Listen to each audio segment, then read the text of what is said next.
మొదటిగా ప్రకటన గ్రంథము 21వ అధ్యాయం 5వ వచనం.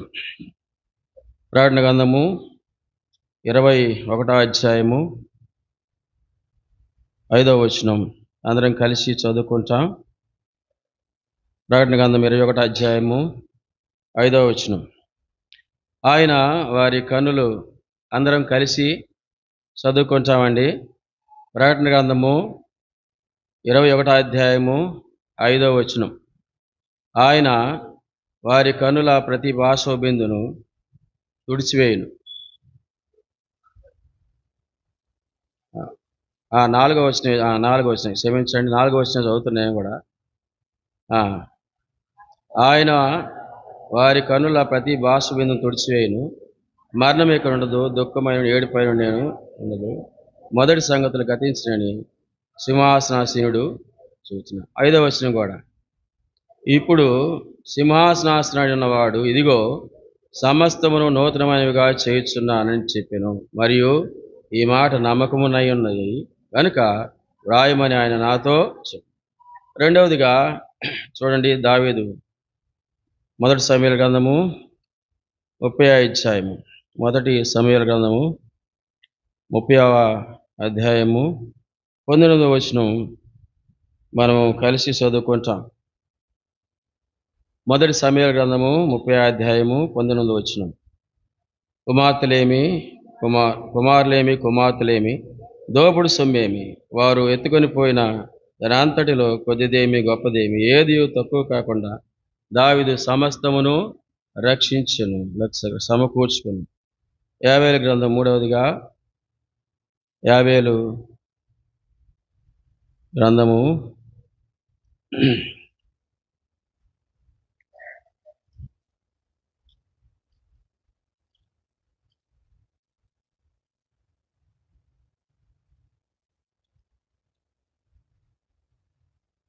2వ అధ్యాయము. యాబేలు గ్రంథం 2వ అధ్యాయము 25వ వచనం. యాబేలు 2:25 చదువుకుంటాం కలిసి. మీరు కడుపారా తిని తృప్తి పొంది మీ కొరకు ఎంత కార్యములు జరిగించిన మీ దేవుడని యెహోవా నామమును స్తుతించినట్లు నేను పంపిన మిడతలను, గొంగళి పురుగులను, పసర పురుగులను, చీడ పురుగులను నా మహాసైన్యమును తినివేసి సంవత్సరముల పంటను మీకు మరలా ఇచ్చును. చివరిగా మొదటి కొరింథీయులకు రాసిన పత్రిక. అపోస్తలుడైన పౌలు కొరింథీయులకు రాసిన మొదటి పత్రిక 11వ అధ్యాయము.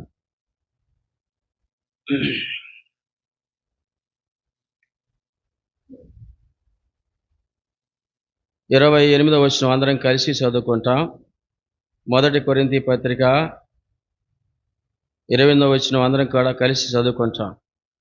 కాబట్టి ప్రతి మనుషుడు తను తాను పరీక్షించుకునే వాళ్ళను, అలాగూ చేసి ఆ రొట్టెని తిని ఆ పాత్రలను త్రాగవలను. చాలు, ప్రార్థన చేసుకుంటామండి. దయచేసి మోకరించండి.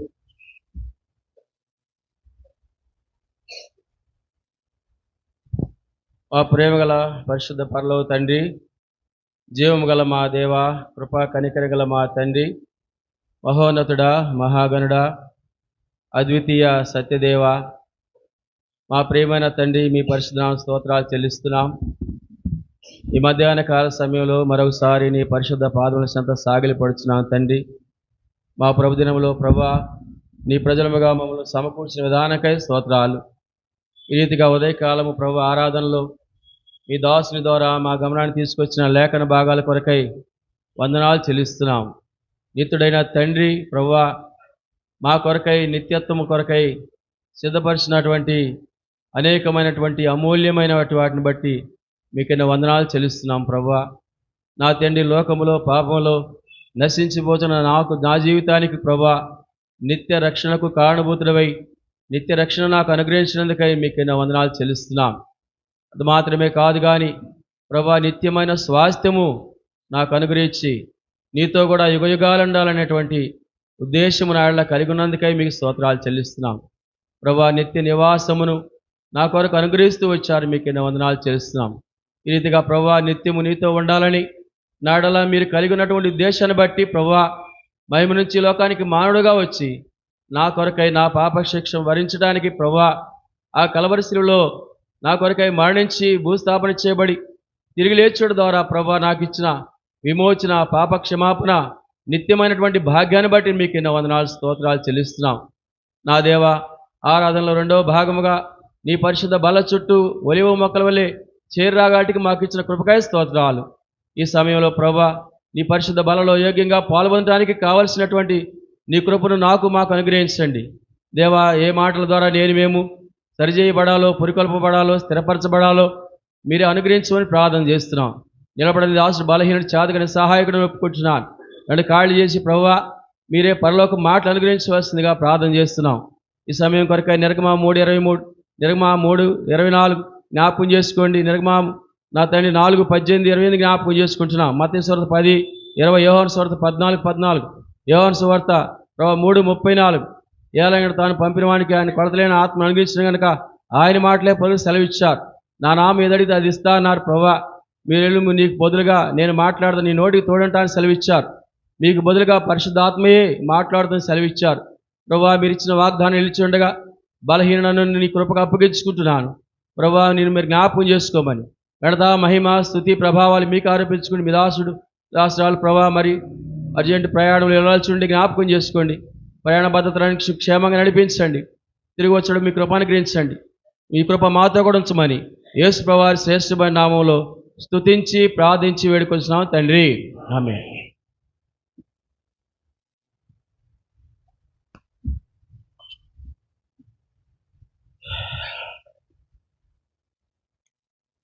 దావీదు యొక్క జీవితంలో ఈ సంవత్సరం యొక్క మోటో కార్డు లేక సార్వత్రిక వాగ్దానం దేవుని బిడ్డలైన వారికి ఏమి తెలియజేస్తూ ఉంది అంటే సమకూర్పు అనేదాన్ని తెలియపరుస్తూ ఉంది. కాబట్టి ప్రకటన గ్రంథం 21:5 ఏమంటాయంటే ఇదిగో సమస్తమును నూతనమైనవిగా చేయుచున్నాను. కాబట్టి ఏదైతే పాతగలిందో, ఏదైతే నష్టపోయిందో, ఏదైతే మరి పాతగిలి ఉందో దాన్ని దేవుడు నూతనమైనదిగా చేయాలని ఉద్దేశము కలిగినటువంటి వాడుగా ఉన్నాడు అని తన వాగ్దానం ద్వారా వెల్లడిపరుస్తూ ఉన్నాడు. ప్రియులారా, ఎప్పుడైతే నూతనపరచబడుతూ ఉన్నారో నూతనపరచబడేటువంటి వ్యక్తి సరి చేసుకుంటాడు. ఎప్పుడైతే ఎందుకు సరి చేసుకోవాలంటే పోయిన నష్టం దావీదు యొక్క జీవితంలో మనం గమనిస్తే ఎన్నో నష్టాలు కలిగినటువంటి వాడుగా ఉన్నాడు. వాటిలో ప్రత్యేకంగా 4 నష్టాలు మనం గమనించవచ్చు. మొట్టమొదటిది మనం చూసినటువంటి, ఇది చూడవలసిన లేదు కానీ ఊరక ఉదాహరణ చెబుతాను. మొట్టమొదటి మనం చూసినటువంటి 1 సమూయేలు గ్రంథం 30:19 అక్కడ తిరిగి సమకూర్చబడెను. అయితే 30 అధ్యాయంలో మొదటి నష్టాన్ని అనుభవించాడు.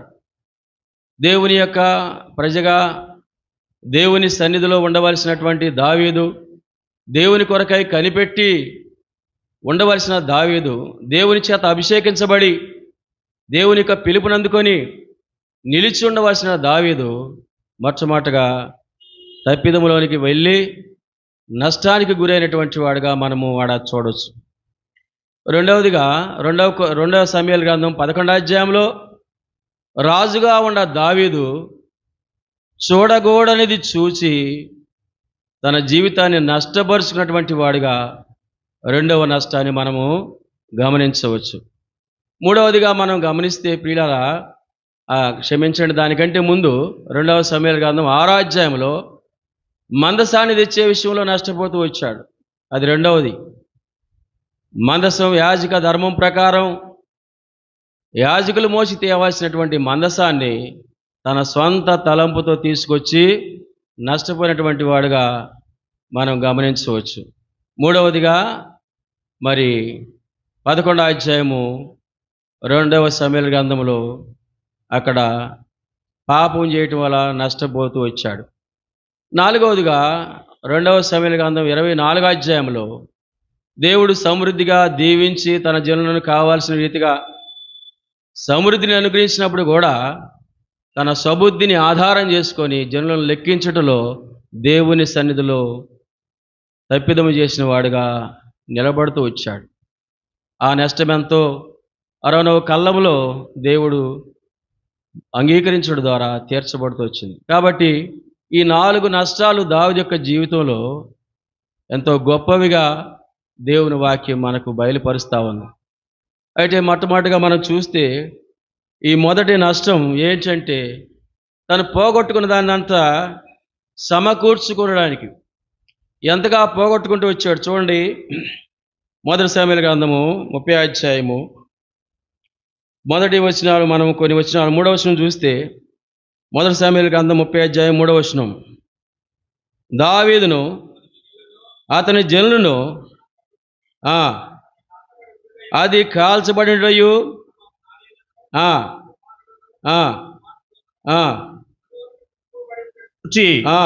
ఇక ఏడ్చుటకు శక్తి లేకపోయినంతగా బిగ్గరగా ఏడ్చిరి. యెజ్రెయేలీయురైన అహీనోయము, కర్మెలీయుడైన నాబాలు భార్య అయిన అబీగయీలు అను దావీదు 2 భార్యలను చెరలోనికి కొనుకోబడగా చూచి దావీదు మిక్కిలి దుఃఖపడెను. ప్రియారా, ఇంత గొప్ప దుఃఖము దావీదు యొక్క జీవితంలో ఇది చాలా భారమైన దుఃఖం. కాబట్టి ప్రియారా, సహజంగా స్త్రీలు ఏడుస్తారని భక్సింగ్ గారు పుస్తకంలో రాస్తూ వచ్చాడు. స్త్రీలు అంట ఎక్కడ పడితే అక్కడ, ఏ స్థలంలో పడితే ఆ సమయంలో, ఏ సమయంలో పడితే వాళ్ళు ఏడవచ్చు, కానీ పురుషులు ఏడటం అనేది అరుదు. అటువంటిది దావీదు యొక్క నష్టము ఎంత భయంకరంగా ఉందంటే, ఎవరినైతే ఆదరించాడో, ఎవరినైతే చేరదీశాడో, ఎవరికైతే అండగా ఉంటూ వచ్చాడో వారే దావీదు మీద తిరగబడి రాళ్ళు పెట్టి కొట్టి చంపడానికి ప్రయత్నిస్తూ ఉంటే, తన యొక్క కుటుంబీకులంతా దోపిడి సొమ్ముకు గురై నష్టపోయి బాధను అనుభవిస్తూ కృంగిపోయినటువంటి వ్యక్తి ఇక ఏడవటానికి శక్తి లేనంతగా ఏడుస్తూ వచ్చినాడు. కాబట్టి ప్రియారా, ఒక వ్యక్తి ఏదైతే పోగొట్టుకున్నప్పుడు దాని బాధ అర్థమవుతుంది. అది మన దగ్గర ఉన్నంతకాలము దాని విలువ మనకు తెలియదు. ఏదైనా మన దగ్గర ఉన్నంతకాలం దాని విలువ మనకు తెలియదు. ఎప్పుడైతే పోగొట్టుకుంటామో దాని విలువ ఎంత క్షేమకరమైందో దాని విలువ అప్పుడు తెలిసి వచ్చింది. కాబట్టి దావీదు యొక్క జీవితంలో ఆ రీతిగా తను పోగొట్టుకున్న తర్వాత ఎంతో దుఃఖాక్రాంతుడవుతూ వచ్చాడు. వేదన, బాధ, దీన్ని ఎవరు నాకు సహాయం చేస్తారు? ప్రియులారా, నిజంగా అనేక సార్లు మన విశ్వాస యాత్రా జీవితంలో ఎన్నో నష్టాలు అనుభవించినటువంటి వారుగా ఉన్నాం. మనం అనుభవించినటువంటి వారుగా ఉన్నాం. కాబట్టి లోకాసు వార్త 15వ అధ్యాయంలో మనం చూస్తాం కొన్ని పోగొట్టుకున్న నాణ్యము. ఒక స్త్రీ ఏం చేసిందంట? నాణ్యాన్ని పోగొట్టుకుంది. ఏం పెట్టింది? బుడ్డి పెట్టి దీపం వెలిగించి ఎతుకుతూ వచ్చింది. అది దొరికిన తర్వాత ఎంతో సంతోషించను. రెండవదిగా ఒక గొర్రె తప్పిపోయింది. మూడవదిగా ఒక తప్పిపోయిన కుమారుడు. కాబట్టి ప్రియారా, ఈ రీతిగా ఒక వ్యక్తి పోగొట్టుకున్న దాని విలువ తెలిసినప్పుడు ఎంతగానో దుఃఖపడేటువంటి వారుగా ఉన్నారు. ఉదాహరణకు 2వ రాజుల గ్రంథము 6వ అధ్యాయం మొదటి నుంచి కొన్ని వచనాలు చదవండి దయచేసి. అంతటా ప్రవక్తల శిష్యులు ఎలీషా వద్దకు వచ్చి, ఇదిగో నీ యొద్ద మాకున్న స్థలము ఇరుకుగా ఉన్నది, నీ సెలవైతే మేము యోర్దాను నదికి పోయి తలా ఒక మ్రాను అతడి నుండి తెచ్చుకొని మరి ఒక చోట నివాసము కట్టుకుందామని మనము చేయగా అతడు వెళ్ళుడని ప్రత్యుత్తరం ఇచ్చాను. కాబట్టి ప్రియారా, ఇక్కడ ఎలీషా అనే ఒక దైవజనుడు ఉన్నాడు. అక్కడ కొంతమంది శిష్యులు ఉన్నారు, యవనస్తులైన శిష్యులు. వారు ఉండ స్థలం ఏమైందంట? ఇరుకైపోయింది. వాళ్ళుండ స్థలం ఇరుకైనప్పుడు వారికి ఒక తలంపు వచ్చింది, ఒక ఆలోచన. ఏంటంటే, మా యజమానుడా, మేము యోర్దానికి వెళ్ళి మానులు నరికి తెస్తాము. దేనికి? విశాలమైన ఒక మందిరాన్ని కట్టుకోవడానికని వారు తలంపగలిగినటువంటి వారుగా ఉన్నారు. మంచిదే. ఆయన అంటున్నాడు, వెళ్ళమని చెప్తూ వచ్చాడు. చదవండి. ఒకడు దయచేసి ఒకడికి ఒక ఆలోచన వచ్చింది. చదవండి. నీ దాసులమైన మాతో మూడవ వచనం గమనించండి. నీ దాసులు దయచేసి నీ దాసులమైన మాతో కూడా నీవు రావాలని కోరగా అతడు నేను వచ్చేదనని చెప్పి వారితో కూడా పోయాను. సరే, కాబట్టి ప్రియారా, దేవుని యొక్క ఉద్దేశము, ఆ యొక్క శిష్యులు సహజంగా ఆ ఎలీషా ఎంతో పెద్ద వయసు కలిగిన వాడు, వృద్ధాప్యులు ఉన్నాడు. మరి అనుకోవచ్చు, ఈయనెందుకయ్యా మనమ్మడి తీసుకెళ్తాము, ఇంత వయసులో మోసుకెళ్ళాలా, తీసుకెళ్లాలా, ఏదైనా అందించాలా, చేయాలా, మనం వెళ్ళేది పర్వతాలకి అని అనుకోలా ప్రియారా. వారు జీవితంలో ఒక సత్యాన్ని గ్రహించినారు. వాళ్ళు నీవు మాతో కూడా రావాలా. కాబట్టి ప్రియారా, ఎలీషా వారితో కూడా వెళ్ళారు. చదవండి 6వ వచనం. చదవండి. వారు యోర్దానికి వచ్చి మ్రానులు నరుకుచుండురి. ఒకడు దూలము నరుకుచున్నప్పుడు గొడ్డలి ఊడి నీటిలో పడిపోగా వాడు, అయ్యో నా ఏలినవాడా, అది ఎరవు తెచ్చినదని మొరపెట్టను గనుక ఆ దైవజనుడు అది ఎక్కడ పడినని అడిగాను.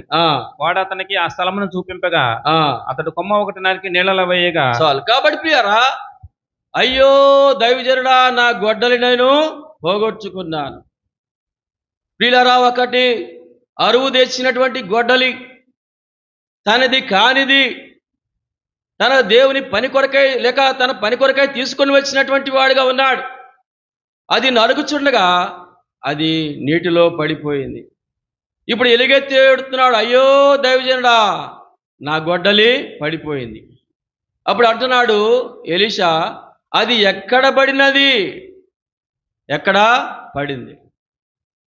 కాబట్టి ఆ యొక్క శిష్యుడు చూపించాడు, ఇదిగో ఈ నీటిలో పడినది. అప్పుడు ఒక కొమ్మ తీసుకుని వచ్చి అక్కడ ఎలీషా ఏమని చెప్పగా ఆ గొడ్డలు ఏమైందంట, తేలింది. కాబట్టి మొట్టమొదటిగా ఎక్కడ పోయిందో ఎరగాల. ఏమెరగాల? ఎక్కడ పోయిందో ఎరగాల. రెండవదిగా ఏమి పోగొట్టుకున్నామో ఎరగాల. ఒక వ్యక్తి సమకూర్చబడాలన్నా, ఒక వ్యక్తి తిరిగి పొందాలన్నా, తిరిగి దాన్ని పొందుకోవాలన్నా ఏది ఎరగాల? మనము ఏం పోయిందో ఎరగాల, తర్వాత ఎక్కడ పోయిందో ఎరగాల. విశ్వాస యాత్రా జీవితంలో ప్రభు బిడ్డలముగా, ప్రభుని ఎరిగిన వారంగా, ప్రభుని విశ్వాసం ఉంచిన నీ జీవితంలో, నా జీవితంలో మనము ప్రభువుతో కూడా ఉండాలనేటువంటి ఉద్దేశముతో దేవుడు నేను నన్ను ఏర్పరచుకుంటూ వచ్చాడు. దావీదును కూడా ఏర్పరచుకున్నాడు, దావీదును కోరుకున్నాడు. మనకు తెలుసు, అపోస్తల కార్యములు 13వ అధ్యాయము 23-24 వచనాలు మనం చదివితే, చదవండి ఆ మాట. అపోస్తల కార్యములు 13. అతని సంతానము నుండి దేవుడు తన వాగ్దానము చొప్పున 23 అతని సంతానము నుండి దేవుడు తన వాగ్దానము చొప్పున ఇశ్రాయేలు కొరకు రక్షకుడు యేసును పుట్టించెను. ఆయన రాకముందు యోహాను ఇశ్రాయేలు ప్రజలందరికీ మారు మనసు విషయమైన బాప్తిసం ప్రకటించెను. 22 చదువన్నా. 22 కూడా 22. తరువాత అతను తొలగించి దావీదును వారికి రాజుగా ఏర్పరిచెను. మరియు ఆయన, నేను యెషయా కుమారుడైన దావీదును కనుగొంటిని. అతడు నా ఇష్టానుసారుడైన మనుష్యుడు, అతడు నా ఉద్దేశములన్నీ నెరవేర్చనని చెప్పి అతనిని గూర్చి సాక్ష్యం ఇచ్చెను. దేవుడే దావీదుని గురించి సాక్ష్యం ఇచ్చినటువంటి మాట ఏంటంటే, అతడు నా ఇష్టానుసారమైన మనుషుడు, అతడు నా ఉద్దేశములన్నీ నెరవేర్చునని చెప్పి అతని గూర్చి సాక్ష్యం ఇచ్చాడు. ఎందుకు? 23వ వచనం. ఇప్పుడు అతని సంతానము నుండి దేవుడు తన వాగ్దానం చొప్పున ఇశ్రాయేలు కొరకు రక్షకుడకు యేసును పుట్టించెను. చాలు. దేవుని ఉద్దేశం ఏంటంటే, దావీదు యొక్క జీవితంలో నుంచి ప్రభువైన యేసుక్రీస్తు వారి భూమి మీదకి రావాలి. అది దావీదును దేవుడు ఏర్పరచుకున్నాడు. దేవుడు దావీదును ఏర్పరచుకున్నప్పుడు దావీదు యొక్క జీవితంలో దావీదు ఎలా ఉండాలి? దేవుని యొక్క ఇష్టానుసారంగా, దేవుని ఉద్దేశాలు నెరవేర్చేవాడుగా, దేవుడే దావీదు గురించి సాక్ష్యం ఇచ్చినప్పుడు దావీదు తన జీవితంలో ఎలా ఉండాలి ప్రియులారా? దేవుని యొక్క ఉద్దేశాలని పక్కన పెట్టి తన స్వంత ఉద్దేశానికి దేవుని ఏర్పరచుకున్న ఒక వ్యక్తి తొలగిపోతే దేవుడు ఏమాత్రం కూడా ఊరుకోడు, వదిలిపెట్టడు. ప్రియులారా, దేవుడు అంత ప్రేమ కలిగినవాడు, దేవుడు అంతా ప్రేమ కలిగినవాడు. కాబట్టి ఇందాక మనం చదువుతూ వచ్చాము, ఎలీషా శిష్యులు ఎక్కడ బడినది అన్నప్పుడు అక్కడ ఏం చేశాడంట, ఒక కొమ్మను చూడండి ఆ మాట, అతడు కొమ్మ ఒకటి నరికి నీళ్ళలో వేయగా గొడ్డలి తేలెను. కాబట్టి ప్రియారా, ఈ కొమ్మ ఏం తెలియజేస్తుందంటే ఈ కొమ్మే ప్రభు అయిన యేసుక్రీస్తు వారు. చూడండి, కీర్తన 80 15వ వచనం, 80వ కీర్తన 15వ వచనం. నీ కుడి చెయ్యి నాటిన మొక్కను కాయుము, నీ కొరకు నీవు ఏర్పరచుకున్న కొమ్మను కాయుము. కాబట్టి కొమ్మ అనే మాట కిందేసి రాయబడింది కుమారుని. కాబట్టి ప్రియారా, కుమారుని నీవెక్కడ నష్టపోయావో యేసుక్రీస్తు ప్రభు దగ్గరికి రావాలా. చూడండి ఇంక మాట, కీర్తన 2వ కీర్తన 12వ వచనం, కీర్తన 2:12.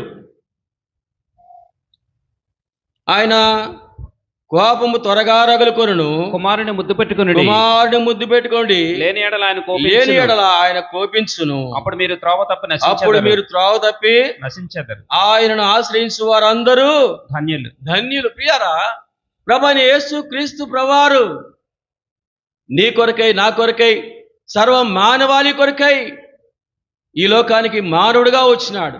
దేవాది దేవుడే ఆయన సర్వశక్తిమంతుడైండి, నిత్యుడకు దేవుడైండి, సర్వమును పరిపాలించే పరిపాలకుడైండి. ఆయన నీ కొరకై, నా కొరకై ఆ మహిమను విడిచిపెట్టి మానవుడిగా జన్మిస్తూ వచ్చాడు. కారణం ఏంటి? నీ ఎడల నా ఎడల ఆయన ఉద్దేశ్యం కలిగి ఉన్నాడు. నీ ఎడల నా ఎడల ఆయన ఒక తలంపు కలిగి ఉన్నాడు. నీ ఎడల నా ఎడల ఆయన ఒక కోరిక కలిగి ఉన్నాడు. నీ ద్వారా, నా ద్వారా ఆయన పని కలిగి ఉన్నాడు ప్రియులారా. కాబట్టి నీ కొరకై, నా కొరకై క్రయం చెల్లించాడు.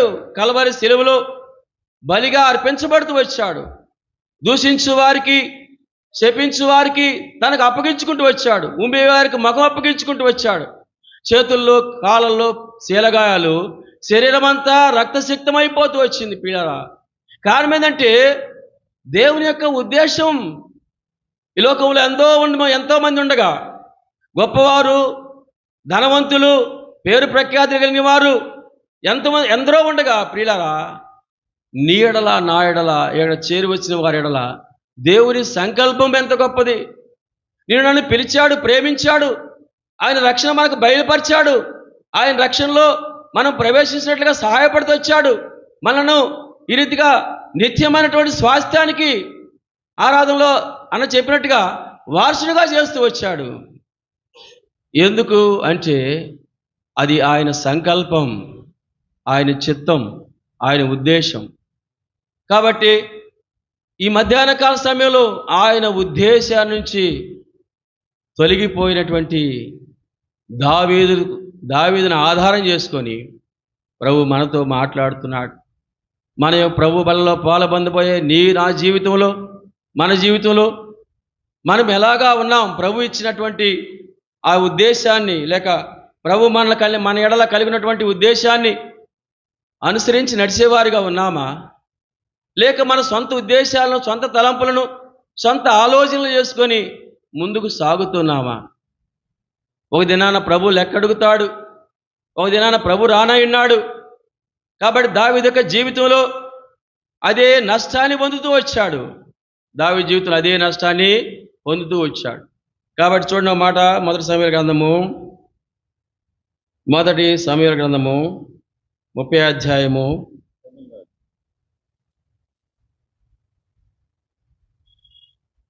30వ అధ్యాయము చదువు.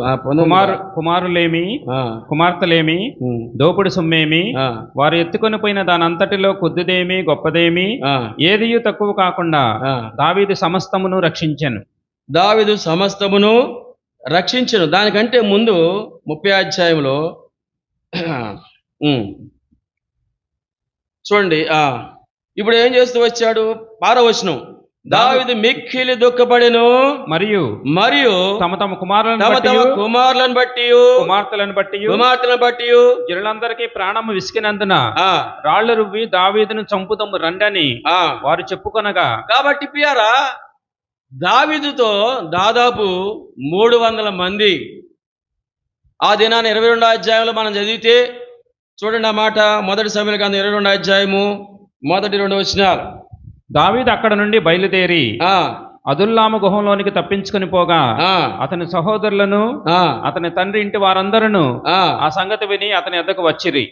మరియు ఇబ్బంది గల వారందరూ అప్పులు చేసుకుని వారందరూ అసమాధానముగా ఉండి వారందరూ అతని యొద్ద కూడుకొనగా అతడు వారికి అధిపతి అయ్యను. అతని యొద్దకు ఎక్కువ తక్కువ 400 మంది వచ్చారంట. 400 మంది. వీళ్ళు ఎట్లా ఉన్నారంట? అసమాధానంలో ఉన్నారు, సమాధానం లేనివారు, ఇబ్బందులు కలిగిన వారుగా ఉన్నారు, అప్పులు చేసిన వారుగా ఉన్నారు. వాళ్ళకి ఏ దిక్కు లేదు, ఏ దశ లేదు. ఇశ్రాయేలు ప్రజలను సౌలు వెళ్తున్నాడు. దావీదు వేల కొలది, సౌలు 10,000 కొలదని ఆ యొక్క స్త్రీలు స్తుతులు పాడినప్పుడు సౌలు యొక్క హృదయంలో అసూయ మొదలవుతూ వచ్చింది, ద్వేషం మొదలవుతూ వచ్చింది దావీదు మీద. దావీదు యొక్క మంచితనాన్ని, దావీదు యొక్క నీతిని, దావీదు యొక్క ప్రేమను, దావీదు యొక్క బలాన్ని, దావీదు యొక్క శౌర్యాన్ని, ఇశ్రాయేలు ప్రజలు గొల్యాతును చంపటాన్ని హర్షిస్తూ వచ్చినప్పుడు ప్రియులారా, ఆ రాజుకి ఏమైందంట? కడుపు మంట కలుగుతూ వచ్చింది. కాబట్టి మొదటి సమూయేలు గ్రంథంలో మనం చూస్తే దాదాపు 21 సారి దావీదుని చంపడానికి మరి సౌలు ప్రయత్నం చేస్తూ వచ్చాడు. ఈ సందర్భంలో ప్రియారా అనేక సార్లు తప్పించుకుంటూ వచ్చాడు. 2 సార్లు దావీదే మరి సౌలుని చంపడానికి అవకాశం వచ్చినప్పుడు కూడా జనులు ప్రేరేపించినప్పుడు ఒప్పక దేవుని చేత అభిషేకించబడిన వాడిని నేను ముట్టను అని తన నీతిని ప్రదర్శిస్తూ వచ్చాడు. అయితే ప్రియులారా, ఎంత చేసినా ఒక వ్యక్తి ఎంతకాలం ఉండా మానవుడే కాబట్టి తొలగిపోయే స్వభావం ఉంటుంది కదా. చూడండి, ఇప్పుడు 27వ అధ్యాయము, 1 సమూయేలు 27వ అధ్యాయము 1వ వచనం. తర్వాత దావీదు, నేను ఇక్కడ నిలుచుట మంచిది కాదు, ఏదో ఒక దినమున నేను సౌలు చేత నాశనం అగుదును, నేను ఫిలిష్తీయుల దేశంలోనికి తప్పించుకుని పోవదును. అప్పుడు సౌలు ఇశ్రాయేలీల సరిహద్దులలో నన్ను వెదకటం మానుకొనును గనుక నేను అతని చేతుల నుండి తప్పించుకుందునని అనుకుని. ఎక్కడికి పోయాడట? శత్రువు దగ్గరికి వెళ్ళారు. ఎక్కడికి వెళ్ళాడు? శత్రువు దగ్గరికి. ఏ శత్రువులైతే దేవుని ప్రజల మీదకి వచ్చి సవాలు చేస్తూ వచ్చారో ఆ గొల్యాతు 40 దినాలు అటు ఇటు తన అగపరుచుకుంటూ, మీలో దమ్మున్నవాడు రండిరా, మీరందరూ రండిరా, నేను ఒక్కడి నుంచి ఉంటాను అన్నప్పుడు ఇశ్రాయేల్ ప్రజలందరూ దడిసి పక్కకి వెళ్ళిపోయారు. సౌలుకు కూడా అర్థం కాల ఏం చేయాలో.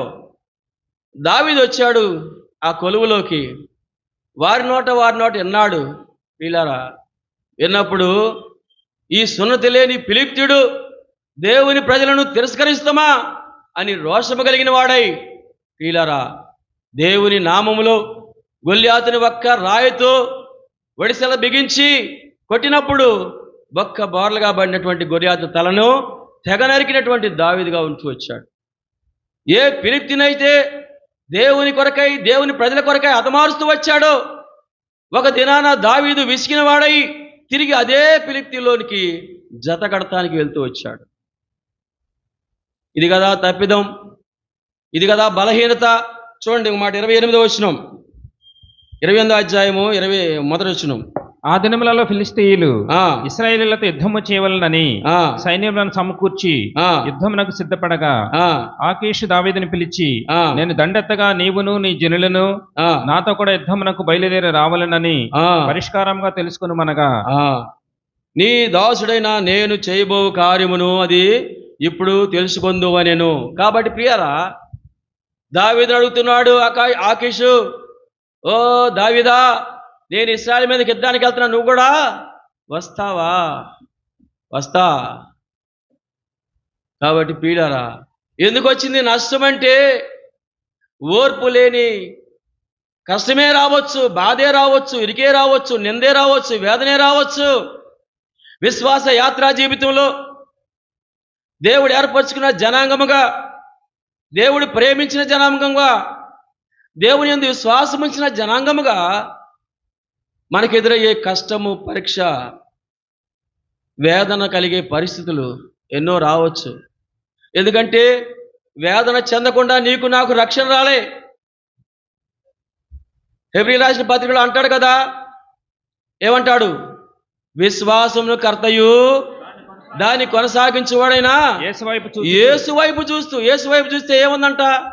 ఆయన ఏం చేశాడు చూడండి. ఆ మాట 2వ వచనం నుంచి ఆయన ఏం చేశాడు? ఆయన తన ఎదుట ఉంచబడిన ఆనందము కొరకు అవమానమును నిర్లక్ష్యపెట్టి సిలువను సహించి దేవుని సింహాసనం యొక్క కుడిపార్శ్వమున ఆసనుడై ఉన్నాడు. కాబట్టి ప్రియారా, యేసు ప్రభువారు నీకు నాకు రక్షణ ఇవ్వడానికి సులువుగా వచ్చింది కాదు పీడ. ప్రియ సహోదరి సహోదరి, ఆయన అవమానాన్ని నిర్లక్ష్యం చేశాడు. అవమానం వచ్చింది, నిందొచ్చింది, వేదన వచ్చింది, బాధ వచ్చింది, ఈడ్చారు, గుద్దారు, కొరడాలతో కొట్టి లాగుతుంటే కండలు ఊడిపోయినాయి, రక్తమంతా దారులుగా కారిపోతుంది. ఎందుకు? ఆయన ఏమైనా పాపం చేశాడా? ఆయన జీవితంలో పాపం లేదు. ఆయన జన్మలో కూడా ఆయన పరిశుద్ధుడు, నిర్దోషి, నిష్కల్మషుడు, పాపంలో చేరక ప్రత్యేకంగా ఉన్నవాడు. పీడ ఉద్దేశం ఏంటంటే నీ ఎడల నా ఎడల కలిగి ఉన్నటువంటి ప్రేమ. ఆ ప్రేమ యేసు ప్రభువారి కలవరి సిలువకి కట్టుబడేటట్టు చేస్తూ వచ్చింది.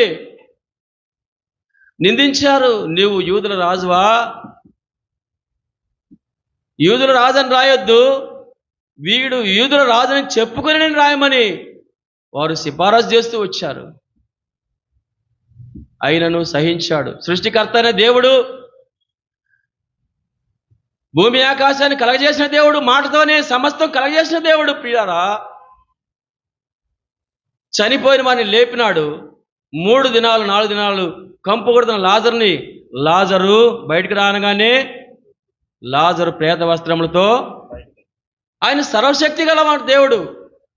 ఇంకొక మాట అంటాడు, దారిని వెళ్ళేవాడు అంటాడు, నువ్వు దేవుని కుమారుడు కదా, నిన్ను రక్షించుకొని కుడివ ఎడవైపు జంగంటాడు. ఇంకోటి ఏమంటాడు, నీవు ఒక మాట చెప్పి దిగిరావచ్చు కదా, దేవుడు నీకు సహాయం చేయను కదా. దేవుని వాక్యం మనం చదివినప్పుడు ఇవన్నీ కూడా పిల్లారా. కాబట్టి ఎంత బలవంతుడో, నీ కొరకై నా కొరకై ఏమైపోతే వచ్చాడు. చూడండి ఆ మాట 2వ కొరింథీ పత్రిక 13వ అధ్యాయము. అపోస్తులు పౌలు రాసిన 2వ కొరింథీ పత్రిక 13వ అధ్యాయం 4వ వచనం చదువన్నా.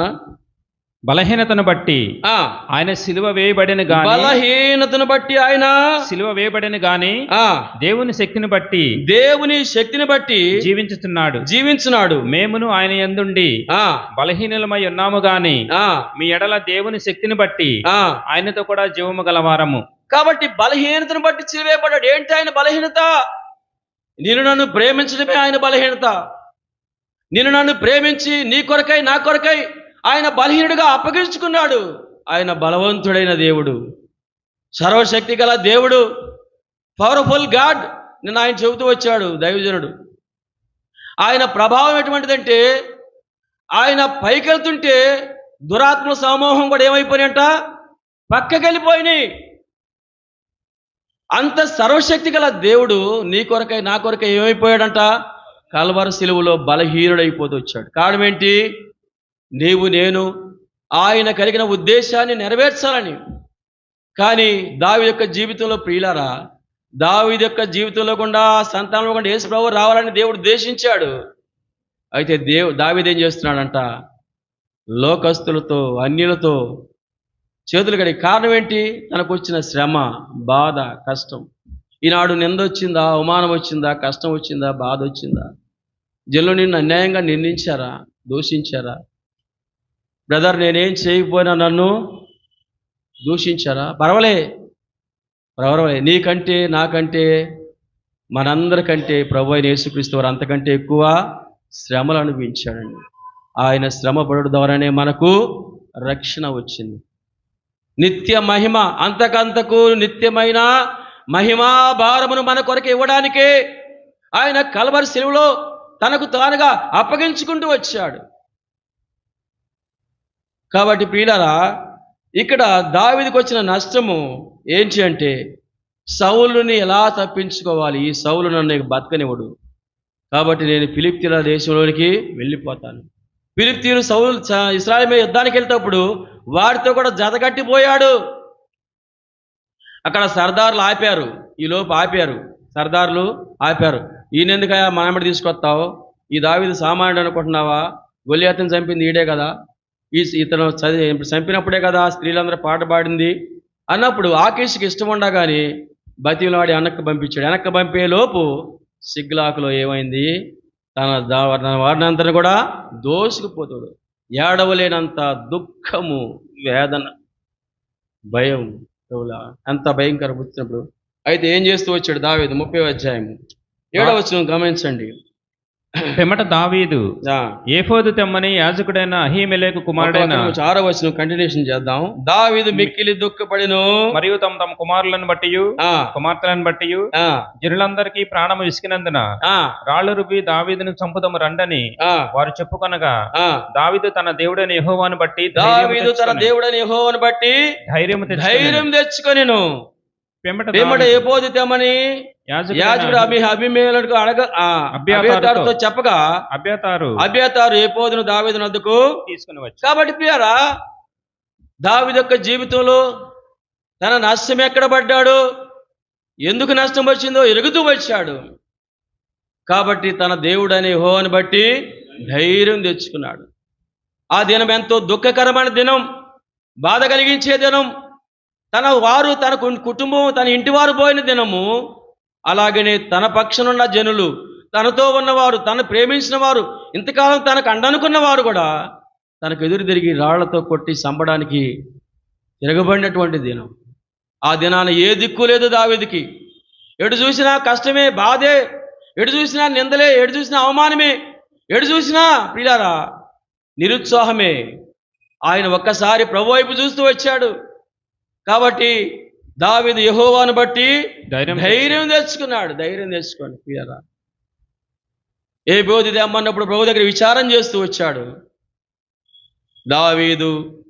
దావీదు ఏ పోదుని తెమ్మని ఆ ఒకటి ఐఫోన్ వేసి రాసి ఉంది కదా, దాని స్టోరీ అంత ప్రభువా పశ్చాత్తాపడ్డాడు. ప్రభువా, దౌర్భాగ్యుడను, నీచుడను, పనికి మాలిన నీ బిడ్డగా ఉండవలసిన వాడిని, ప్రభువా నీవిచ్చిన బల శౌర్యములు గొల్లియాతుని జయించడానికి అక్కడికి వచ్చినాయి. నీ నామం రోషం కలిగిన వాడిని ఒక దినాన, నీ నామంలో రోషం కలిగి ఇశ్రాయేలు ప్రజల మీదకి వస్తున్న గొల్లియాతుని చంపిన వాడును. బుద్ధిహీనుడనైపోయాను, బలహీనుడనైపోయాను, అవిధేయుడనైపోయాను, నన్ను క్షమించు ప్రభువా. 51వ కీర్తన 51వ కీర్తన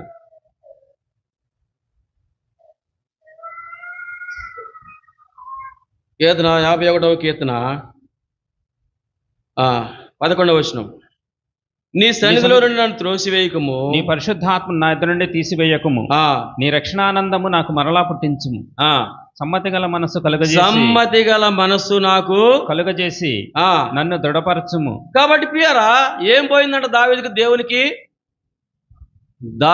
దేవునికి ఏం చెడిపోయింది? సమ్మతి చెడిపోయింది. అంటే దేవునితో దావీదుకి ఏం జరిగింది?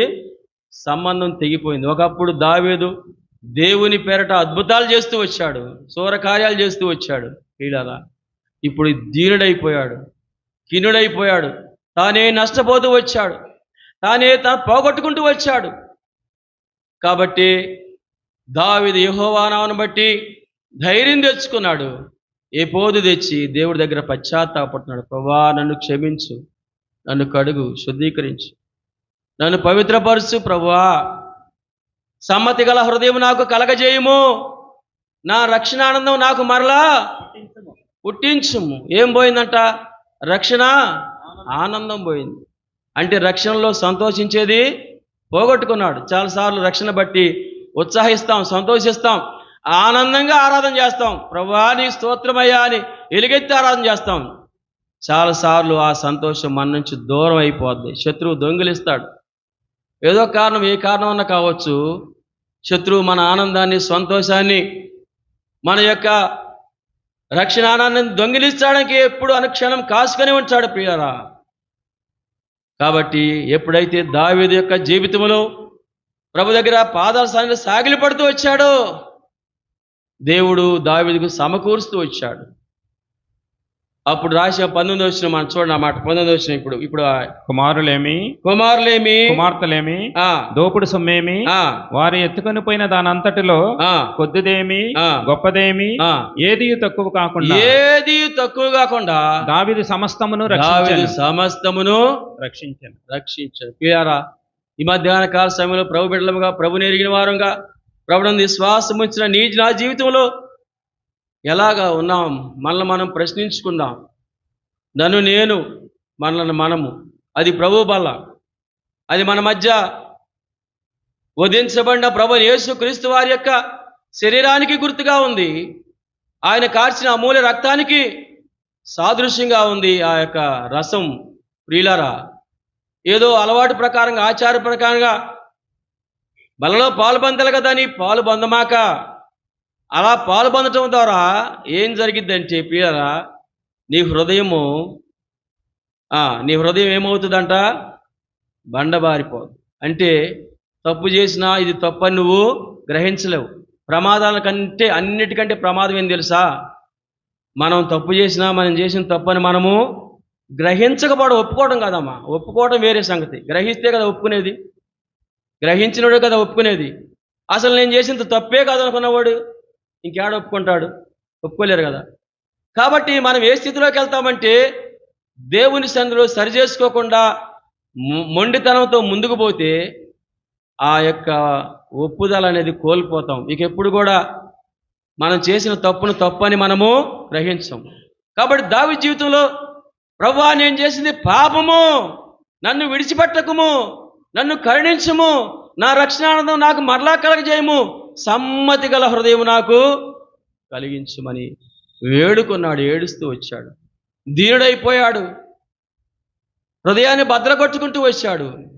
ప్రియులారా, తిరిగి సమకూర్చబడుతూ వచ్చాడు. విశ్వాస యాత్ర జీవితంలో ప్రభు బిడ్డలకు ఇంకొక మాట మనం చూసుకొని ప్రభు వల్ల పాలు పొందుకుంటాం.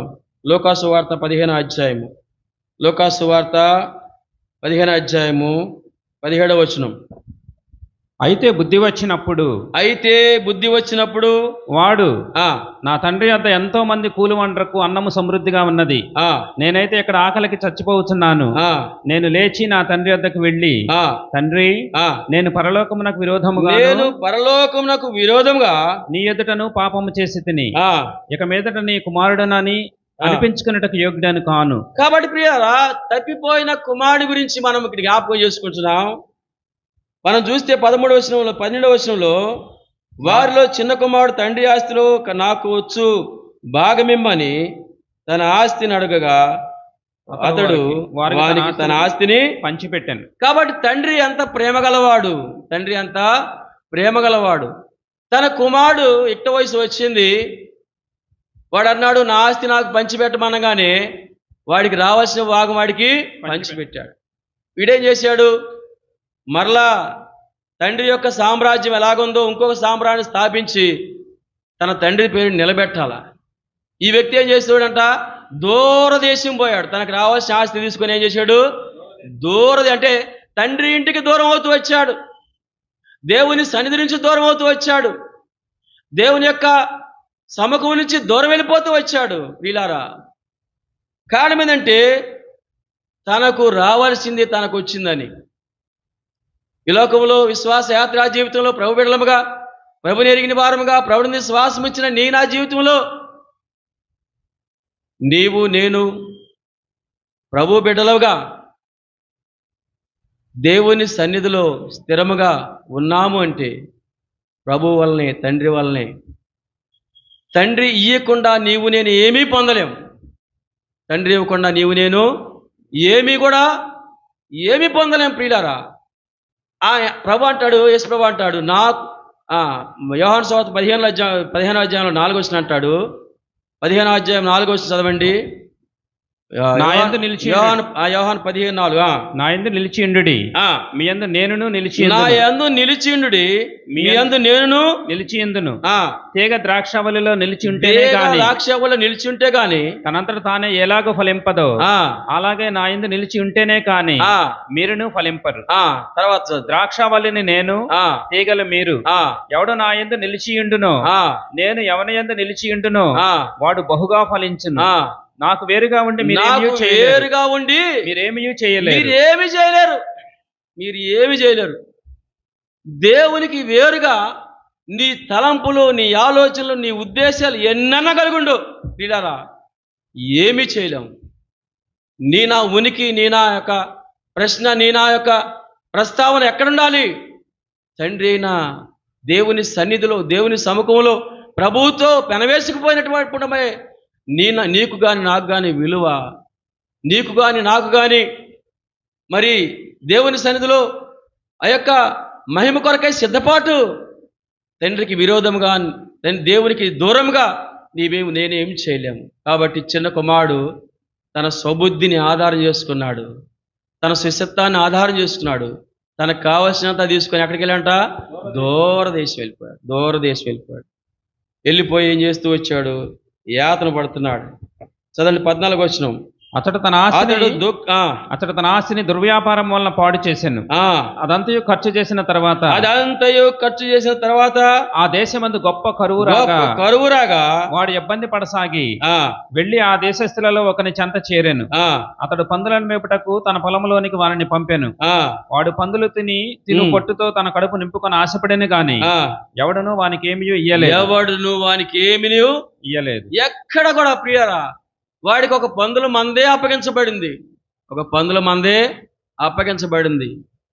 అక్కడ భోజనం, ఆ యొక్క పందులకు కావాల్సిన మేత అంతా ఉంది. వాడు కడుపులో ఆకలయ్యి ఆ పందులు తినే పొట్టు తినటానికి కూడా వీలు కదలకుండా అవి మీదబడి తినేస్తూ వచ్చాయి. గొడ్డలన్నీ పాడైపోయినాయి, వాసన కొడుతున్నాడు, చినిగిపోయి. 17వ వచనంలో అంటాడు, అయితే బుద్ధి వచ్చినప్పుడు ఇది ప్రాముఖ్యమైన సంగతి. అయితే బుద్ధి వచ్చినప్పుడు అదొక టర్నింగ్ పాయింట్. మానవ జీవితంలో ఈ యొక్క స్థితి రావాలి. అయితే అనేకులు బుద్ధిహీనంగా, అనేకులు బలహీనంగా, అనేకులు నిస్సహాయకులుగా, నిష్ప్రయోజకులంగా, అనేక సార్లు మన సొంత చిత్తాన్ని, సొంత ఉద్దేశాన్ని ఎరిగిన వారమై, అందుకని సామెతల గ్రంథం 5వ వచనంలో మనం కొన్ని మాటలు చూస్తాము. 8వ వచనం నుంచి మనం చూస్తే 11వ వచనం చదవండి. 8వ వచనంలో అంటే, నా కుమారుడా ఆ జార స్త్రీ సందుకెళ్ళమాక, ఆడకెళ్ళమాక, తొదకు నీ మాంసమును నీ శరీరమును క్షీణించినప్పుడు. సామెతలు 11 చదవండి. 5:11 చదువు. 11 నుంచి 11 నుంచి అన్న 11 నుంచి చదువు. తొదకు నీ మాంసమును నీ శరీరమును క్షీణించినప్పుడు అయ్యో, అప్పుడు అంటావు, అయ్యో ఉపదేశము నేనెట్లు త్రోసివేసి తిని, నా హృదయపు గద్దింపు నెట్లు తృణీకరించి తిని, నా బోధకుల మాట నేను వినకపోతిని, నా ఉపదేశకులకు నేను చెవియొగ్గలేదు, నేను సమాజ సంఘముల మధ్య ఉండినను ప్రతి విధమైన దౌష్యమునకు లోబడటకు కొంచెమే ఎడమాయను. కాబట్టి ఒక దినాన దేవుడు సమయం ఇచ్చినప్పుడు, దేవుడు మనతో మాట్లాడినప్పుడు, దేవుడు మనతో ప్రశ్నించినప్పుడు, దేవుడు సరిచేయాలని మనల్ని దర్శించినప్పుడు మనము లోబడకుండా మన స్వచిత్తాన్ని ఆధారం చేసుకుంటూ ముందుకు సాగిపోతే ఒక దినాన అయ్యో నేనెట్లు నా ఉపదేశకుల మాట వినకపోతిని, త్రోసివేత్తుని. వీళ్ళరా, ఇటువంటి స్థితిలోనికి వెళ్లకుండా ఉండాలని దేవుని యొక్క ఉద్దేశం కలిగిన వాడై, వీళ్ళరా నీ ఎడల నా ఎడల ఎంతో ప్రేమ కలిగిన దేవుడై ఉండి ఆయన మన కొరకై వేచి చూస్తూ ఉన్నాడు. ప్రకటన గ్రంథము 3వ అధ్యాయము 20వ వచనం. ప్రకటన గ్రంథం 3వ అధ్యాయం 20వ వచనం. ఇదిగో నేను తలుపు వద్ద ఇదిగో నేను తలుపు నద్ద నుండి తట్టుచున్నాను. ఎవడైనను నా నా స్వరమిని తలుపు తీసిన ఎడల నేను అతని యొద్దకు వచ్చి అతనితో నేనును నాతో కూడా అతడును భోజనము చేయదు. ప్రియులారా, తడుతున్నాడు. ఎవడైనా హృదయం దగ్గర తడుతున్నాడు. ఓ ప్రియ సహోదరి, ఎంతకాలము నీ జీవితంలో నా ఉద్దేశంలోకి రాకుండా, నా తలంపులోనికి రాకుండా, నీ ఇష్టానుసారంగానే నీ సొంత ఉద్దేశంతోనే నాకు దూరంగా ఉంటున్నావు. ఈ దినమైనా నా యొద్దకు రా. ఈ నీ దినమైన రక్షణ సంబంధమైనటువంటి సంగతిని ఎరుగు. సమాధానకరమైన దినములో నువ్వు ఎరిగితే అతడు నాతోను నేను అతనితో కూడా భోజనం చేసేదను. 21వ వచనం కూడా చదువన్నా. నేను జయించి నా తండ్రితో కూడా ఆయన సింహాసనం నందు కూర్చుండి ఉన్న ప్రకారము జయించు వాణిని నాతో కూడా నా సింహాసనం మీద కూర్చుండనిచ్చేది. కాబట్టి ప్రియారా, జయించేటువంటి జీవితంలోనికి నేను ప్రవేశించాలని దేవుడు ఉద్దేశం కలిగిన వాడుగా ఉన్నాడు. ఎప్పుడు జయిస్తాము? మొదటి యోహాను పత్రిక 4వ అంటాడు యోహాను. మొదటి యోహాను పత్రిక 4వ చిన్నపిల్లలారా మీరు దేవుని సంబంధులు, మీలో ఉన్నవాడు లోకంలో ఉన్నవాని కంటే గొప్పవాడు కనుక మీరు వారిని జయించి ఉన్నారు. ఎప్పుడు జయిస్తామంట? మీలో ఉన్నవాడు లోకంలో ఉన్నవాని కంటే గొప్పవాడిని ఎరగాల. మీ మీదకు శోధన వచ్చింది, నీ మీదకి యుద్ధం వచ్చింది, నీ మీద కలవరం వచ్చింది. నువ్వేమి ఎరగాల? నాలో ఉన్నవాడు లోకంలో ఉన్నవాడి కంటే గొప్పవాడు, కాబట్టి నాలో ఉన్నవాడు గొప్పవాడు, ఆయన చూసుకుంటాడు అన్నప్పుడు మనము జయిస్తాం. నాలో ఎవడు లేడని మనమే కర్ర తీసుకుని ముందుకెళ్ళామనుకో, లోకంలో పోరాడి గెలుస్తావేమో కానీ బలవంతుడు అయితే దేవుల్లో ఓడిపోతాం, స్థితిగా ఓడిపోతాం ప్రియులారా. కాబట్టి ఎరగాల, నాలో ఉన్నవాడు లోకంలో ఉన్న వాని కంటే గొప్పవాడు కనుకనే వానిని మీరు జయించి ఉన్నారు. విశ్వాస యాత్ర జీవితంలో ఈ చిన్న కుమారుడు కూడా ఒక దినాన బుద్ధి వచ్చింది. ఇప్పుడు చదువున్న 17వ వచనం. అయితే బుద్ధి వచ్చినప్పుడు వాడు నా తండ్రి యొద్ద ఎంతో మంది కూలి వాళ్లకు అన్నము సమృద్ధిగా ఉన్నది, నేనైతే ఇక్కడ ఆకలికి చచ్చిపోతున్నాను. నేను లేచి నా తండ్రి యొద్దకు వెళ్ళి, తండ్రి, నేను పరలోకమునకు విరోధముగాను నీ ఎదుటను పాపం చేసి తిని ఇక మీదట నీ కుమారుడునని అనిపించుకున్నట్లకు యోగ్యుడని కాను.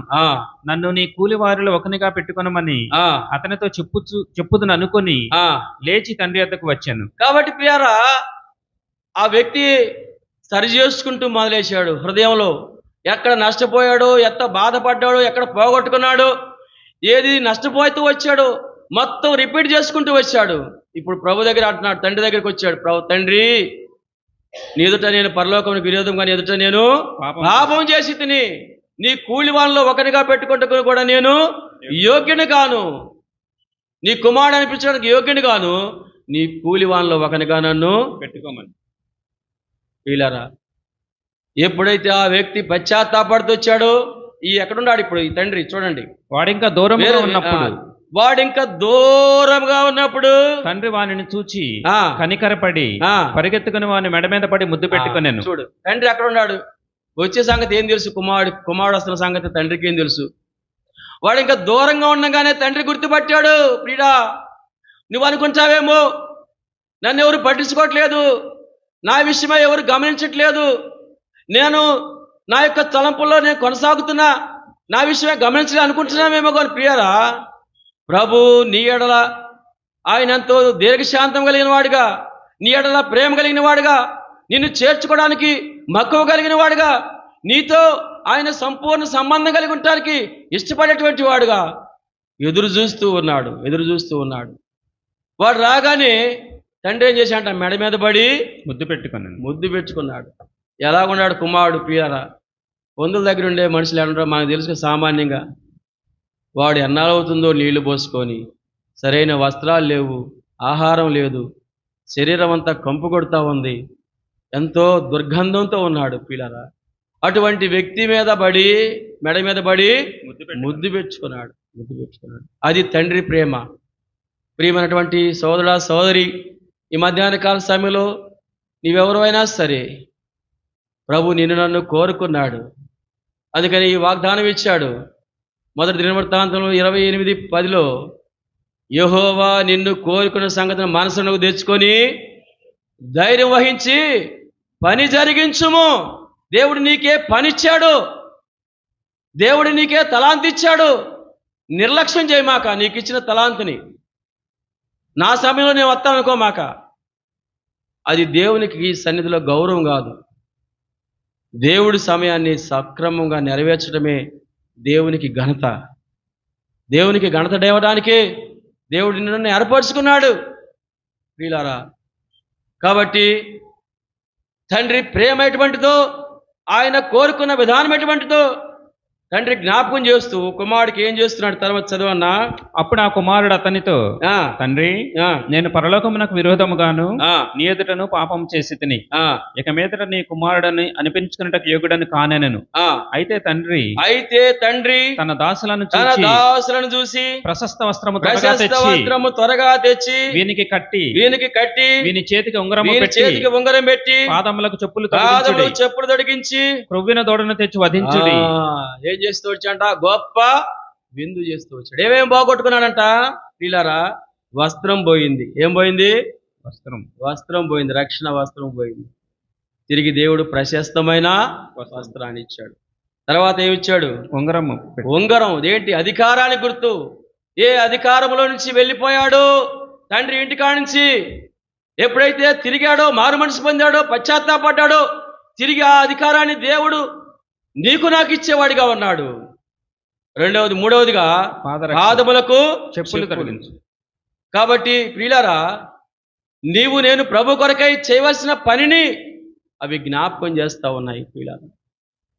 తిరిగిలే, నీ వస్త్రాన్ని ధరించు, దేవుడిచ్చినటువంటి నీకు ఇచ్చిన సామర్థ్యాన్ని తీసుకో, నీ యొక్క పని ఏదో దాని కొరకై ప్రయాసపడు. తర్వాత ఏం చేశాడనా? మనము తిని సంతోషపడదుము, ఈ నా కుమారుడు చనిపోయి మరలా బ్రతికెను, తప్పిపోయి దొరికనని చెప్పాను. కాబట్టి విశ్వాస యాత్రా జీవితంలో ప్రభు బిడ్డలముగా, ప్రభుని ఎరిగిన వారంగా, ప్రభునందు విశ్వాసం ఉంచిన వారంగా, తప్పిపోయిన వాడికి దేవుడు తిరిగిచ్చి తిరిగి సమకూర్చి పోగొట్టుకున్న సమస్తము కూడా తిరిగిచ్చేటువంటి దేవుడిగా ఉన్నాడు.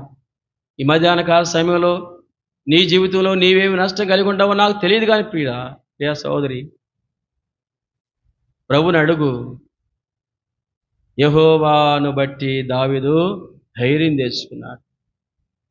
ఈ మధ్యాహ్న కాల సమయంలో ప్రభు సన్నిధిలో, ఆయన సన్నిధిలో కూర్చొని అడిగితే చాలు. ఒక మాట ఉంటుంది, మనం చూడాల్సిన చూడండి ఒక మాట.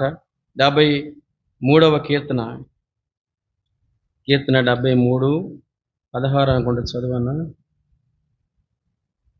73:16 అయినను దీని అంతము తెలుసుకోవాలని ఆలోచించినప్పుడు నేను దేవుని పరిశుద్ధ స్థలంలోనికి పోయి వారి అంతమును గురించి ధ్యానించే వరకు ఆ సంగతి నాకు ఆయాసకరంగా. ఇవాళ నీకు ఏది ఆయాసకరంగా ఉందో, ఏది దుఃఖకరంగా ఉందో, నీ కన్నులకు ఇక్కడ చూస్తున్నప్పుడు ఏదైనా ఆయాసం కలగవచ్చు, దుఃఖం కలగవచ్చు, వేదన కలగవచ్చు. ఏం చేయాలంట? ఆసాపు ఏం చేశాడు? దేవుని సన్నిధిలో కూర్చొని, ప్రభువా ఏంటి సంగతి అని అడుగుతూ వచ్చాడు. విశ్వాస యాత్రా జీవితంలో ప్రభు బిడ్డలుగా, ప్రభుని ఎరిగిన వారుగా నీవు నేను దేవుని సన్నిధిలోనికి వచ్చినప్పుడు ఎక్కడ నష్టపోయామో, ఏమి నష్టపోయామో, ఎందుకు నష్టపోయామో, ఎప్పుడు నష్టపోయామో అన్నీ కూడా ప్రభు సమకూర్చి, సమాధానపరిచి, స్థిరపరిచి, బలపరిచే దేవుడిగా ఉన్నాడు. దావీదు యొక్క జీవితంలో నష్టపోయిన దాన్ని, మొదటి నష్టాన్ని తిరిగి సమకూరుస్తూ వచ్చాడు. ప్రియులారా, విశ్వాస యాత్రా జీవితంలో నీవు నేను ప్రభు బిడ్డలముగా దేవుని సన్నిధిలో ఆ రీతిగా సమకూర్చబడటానికి దేవుడు మనలను సహాయం చేయునుగాక. దేవుడు వాక్యాన్ని దీవించునుగాక.